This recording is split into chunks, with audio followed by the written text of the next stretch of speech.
ఆడపిల్ల పెళ్లి కాకముందు పుట్టింటి యువరాణి అంటారు, పెళ్ళయ్యాక మెట్టింటి మహారాణి అంటారు.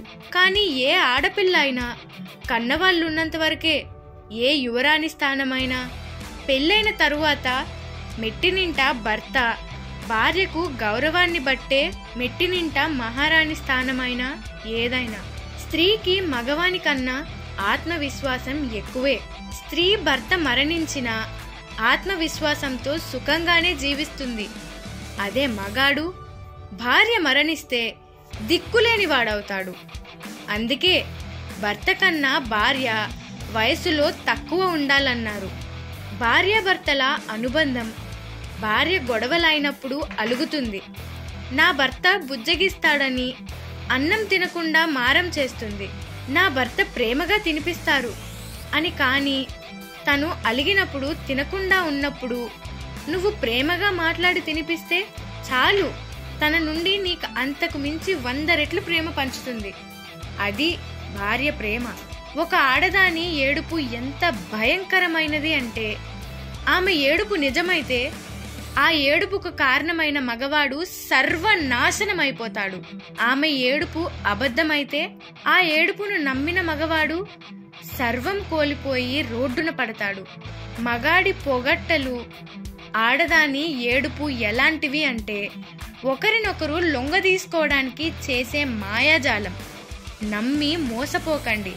మన సంస్కృతి ఎంత గొప్పగా ఎదిగిపోయింది అంటే, స్త్రీ అంటే అమ్మ, స్త్రీని గౌరవించడం మన బాధ్యత అని చదువుకొని దేశాలకు సైతం స్త్రీ గొప్పతనం గురించి చెప్పుకోవలసిన మనము మన స్త్రీల భద్రత కొరకు మనమే చట్టాలు ఏర్పరచుకొని, మనమే ప్రచారం చేసుకుంటూ, మనమే చదువుకోవాల్సినంత గొప్పగా ఎదిగిపోయింది జీవిత సత్యాలు.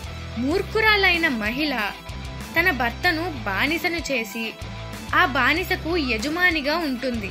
తెలివైన మహిళ తన భర్తను రాజును చేసి ఆ రాజుకు తను రాణిలా ఉంటుంది.